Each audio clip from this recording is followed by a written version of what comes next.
from Ferments, and today I'm going to brine a wild turkey.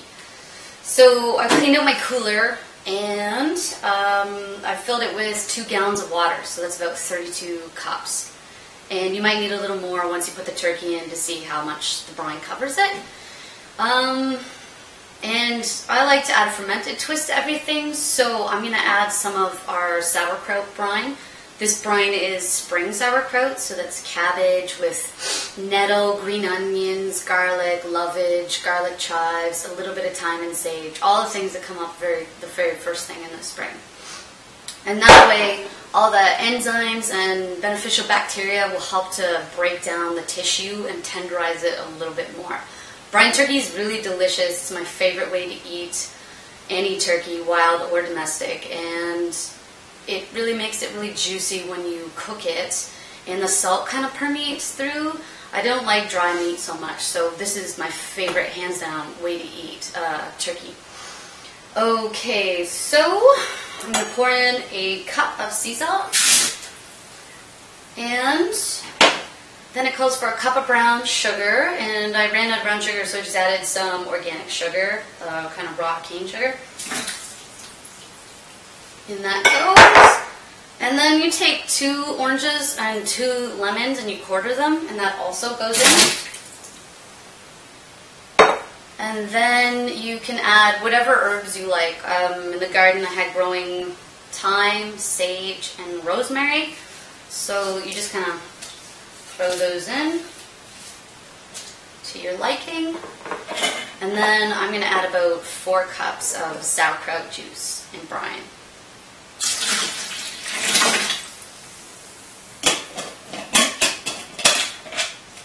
And this is pretty easy. I'm going to give it a stir, and then I'm going to put the turkey in. Here is the brine all mixed together with the citrus fruit, the herbs, the ferment brine, and the salt and sugar with the water. And now it is ready for the turkey. So here is the wild turkey, and this one's from the spring turkey season. I had to pluck it really fast in the morning. When you can pluck a turkey, like you can pluck the feathers right out of it if it's still warm after it's been killed. So that's what I did, and I gutted it really quickly because I had to go to market. So then it's been in the freezer for a few months from now. So I'm going to brine it, and it has a little bit of feathers on it, but that's okay. Like once you put it in the oven, you can turn up the heat, and the feathers will release a little bit, and it'll be fine. In it goes. And you want to make sure it's a good fit in the cooler and that the turkey is going to be submerged. And you also want to make sure that you keep it cool. So I'm going to put mine in the cold, unheated garage for the 24 hours it's going to need to brine.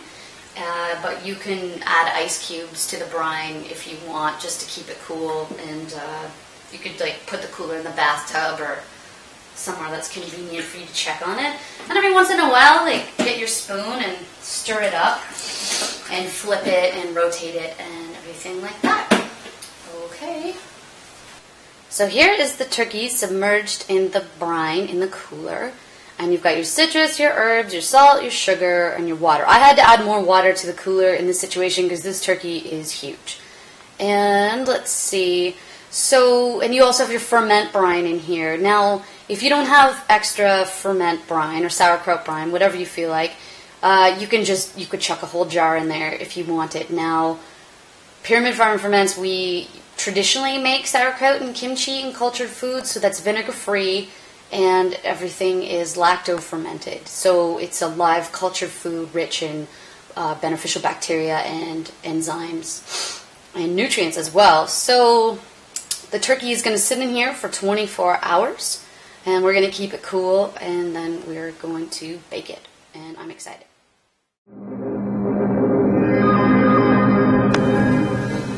Alright, so our wild turkey has been brining for 24 hours, over 24 hours in this situation. It's okay to leave it for 24 to 48 as long as it keeps cool enough. So I'm going to take it out of the cooler and put it into the roasting pan.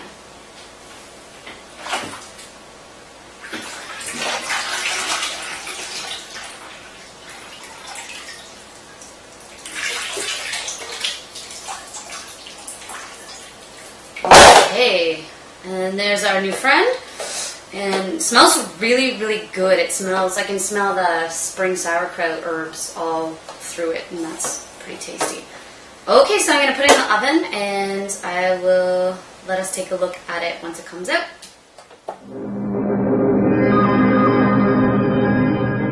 And here is the wild turkey after it has been roasted for a few hours, and it looks definitely fantastic. And I'm excited to eat it.